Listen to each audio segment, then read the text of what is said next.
안녕하세요. 솔로몬 북스입니다. 오늘은 알라디너 TV에서 이달의 북튜브 챌린지라고 해가지고 함께 읽고 싶은 책 소개하기라는 컨텐츠로 이번 달에 영상을 올리는 게 있어요. 그래서 추천책으로 해서 함께 읽고 싶은 책 소개해드리려고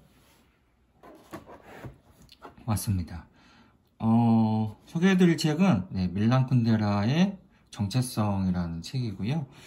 이 책은 쿤데라 전집 시리즈에서 9번째의 시리즈에 있는 책입니다. 쿤데라 전집이 14권인가 아마 15권 정도 있는데 그 중에 9번째 책이고요.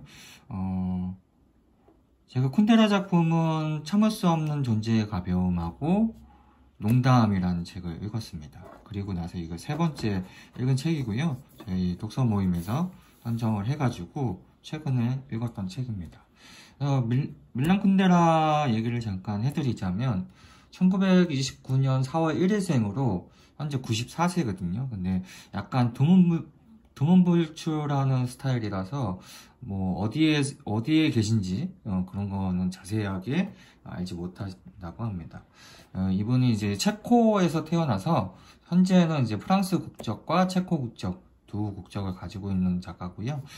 작가가 이제 1975년도에 체코의 프라하의 밤 내전 때 프랑스로 이주를 해가지고 망명을 하셔가지고 1993년도부터는 프랑스어로 작품을 쓰고 있습니다. 그래서 93년도 이전에 쓰였던 작품들도 본인이 프랑스어로 다 번역을 해가지고 다시 재출간을 했고, 이 쿤데라 작가가 이렇게 얘기를 했다고 해요. 그냥 자신의 작품은 프랑스 소설로 분류가 되어야 된다라는 이야기를 하셨다고 합니다.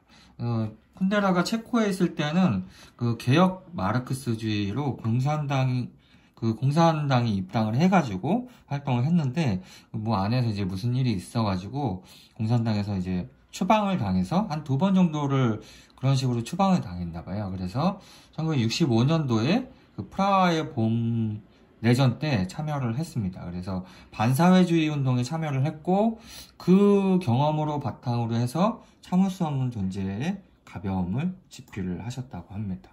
이 쿤데라 작품이 좀 아포리즘이라는 작품 세계를 보여주고 있는데요. 아포리즘이라는 게 이제 깊은 진리를 간결하게 표현하는 말 또는 글이라고 합니다. 그래서 그리스어로는 이제 정의를 뜻하는 아포리즘에서 좀 파생된 단어라고 하고요. 쉽게 말하면 좀 삶의 교훈이나 그런 이야기들을 간단하게 말이나 글로 표현을 하는 작품을 이야기한다고 생각하시면 됩니다. 그래서 이 작품은 이제 아포리즘 말고도 이제 포스트 모더니즘에 속한다고 보거든요. 그래서 포스트 모더니즘이 1960년대 문화 운동이에요. 60년대에 일어났던 문화 운동인데, 이 미국과 프랑스를 중심으로 해가지고 세계 3대 운동 중에 하나입니다. 그래서 이 19세기에 있었던 그 사실주의, 그 리얼리즘에 반발을 해서 20세기에 나타난 게 모더니즘이었고, 이 모더니즘에 또 반발을 해서 나타난 게 포스트 모더니즘입니다. 모더니즘 작품도 혁신적이었지만 그 안에서 또 역설적으로 좀 보수성을 좀 많이 띠고 있고, 또 신화와 전통 같은 보편성을 좀 중시를 많이 했기 때문에 그 당시에 이제 활동하던 작가들이 뭐 미술로는 피카소가 있었고, 소설 작품으로는 윌리엄 포그너, 마르셀 프루스트, 제임스 조이스 같은 사람들이 있었어요. 그래서 이 작품들이 너무, 지금 저도 뭐 잃어버린 시간을 찾아서를 지금 1년 계획하고 읽고 있는데, 너무 좀 난해하고 추상적인 기법이 너무 심하다. 그래서 대중적이기보다는 작품을 위한 작품이다라는 평이 있어서, 이에 반발을 해서 나타난 게 포스트 모더니즘입니다. 이 대중적으로 조금 더 다가서는 문학작품이라고 할 수 있겠죠. 그래서 이때 포스트 모더니즘 작가들이 니체, 프리드히리 니체가 있었고, 밀란 쿤데라, 움베르토 에코, 가브리엘 가르시아 마르케스가 있었고, 그 다음에 제임스 M 킨도 있었고, 현재 좀 그 일본 작가 무라카미 하루키도 이 포스트 모더니즘에 속하는 작가라고 할 수 있습니다. 그래서 이 정체성에 대해서 조금, 작품에 대해서 좀 소개해드리면은, 이 안에 이제 여자 주인공 샹탈이 나옵니다. 그래서 그 샹탈이 첫 번째 결혼 이후에 아이를 잃게 되고 이혼을 하게 되거든요. 그 이후에 그 장마르크라는 남자 주인공이 나와요. 그 남자 친구죠. 장마르크와의 이야기가 이제 주된 이야기입니다. 그래서 샹탈이 어느 날 문득 자기가 늙었고 여자로서 좀 매력이 없다고 생각해서 삶을 살아가는데 좀 우울해하면서 살아가고 있었거든요. 그래서 이를 본 이제 남자친구 장마르크가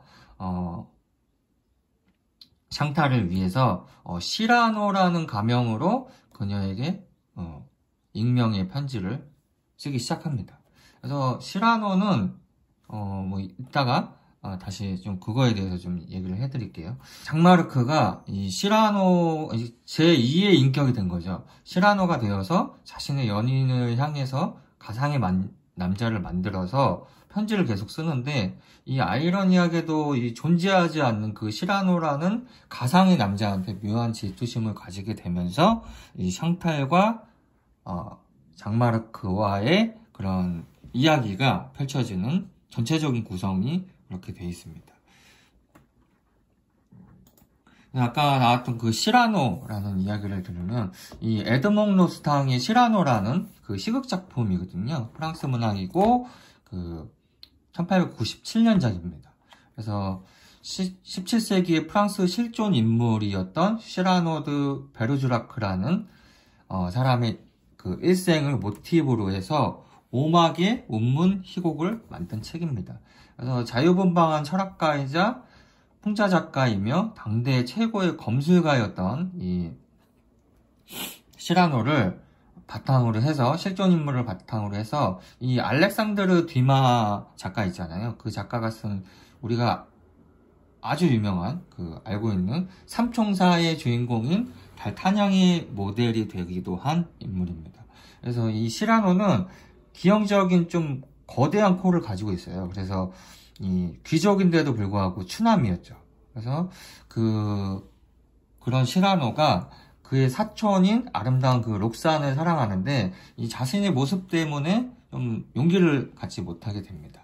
그래서 이 시라노가 이제 그 귀족에 속해 있었던 그 군대에 있었는데, 이 록산이 그 시라노의 부대원이었던 젊은 귀족인 크리스티앙과 사랑에 빠지게 됩니다. 그래서 시라노가 그 크리스티앙을 대신해서 자신의 그런 마음을 열정적인 그 연애 편지로 대신해서 크리스티앙이 쓰는 것처럼 해서 연애 편지를 보내게 되는 그런 스토리고요.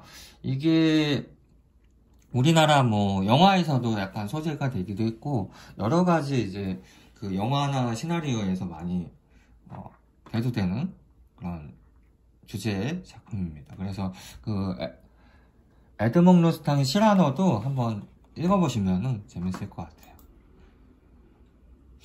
저는 이 정체성을 좀 읽고 느낀 점이, 이 장마르크의 그 익명의 편지 있잖아요. 그 익명의 편지가 이 샹탈에게는 본인 자신을 좀 돌아보게 하고 자신이 얼마나 매력적인 존재인지 알게 해주는 편지 같았거든요. 그래서 샹탈과 같이 좀 우리 대부분이 정체성을 좀 갖기 어려운 현실에 좀 요즘 시대에 살고 있는데, 이런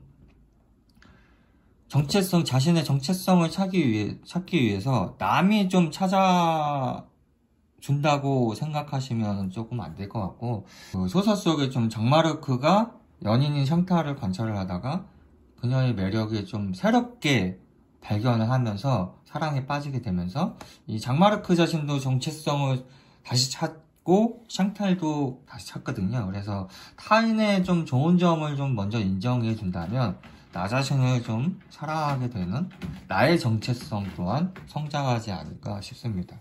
그래서 샹탈이 이 안에서도 긴 꿈을 통해서 도리어 좀 현재 자신 곁에 있는 장마르크의 소중함을 좀 깨닫고 그의 곁에 남기로 한다는 이런 내용들이 과거의 지난날보다는 현재 지금의 삶이 더 중요하다는 그런 메시지를 던져주고 있다고 생각하는 작품입니다. 그래서 이 정체성이라는 게 나의 정체성일 수도 있고 타인의 정체성일 수도 있습니다. 그래서 이 정체성 책이 약간 조금 뭐 남자와 여자의 그런 사랑 이야기로 그냥 볼 수도 있지만 이 밀란 쿤데라 자체가 이 포스트 모더니즘이면서 아포리즘을 추구하는 그런 작가란 말이죠. 그래서 이 쿤데라 작품을 다 보면은 참존도 그랬었고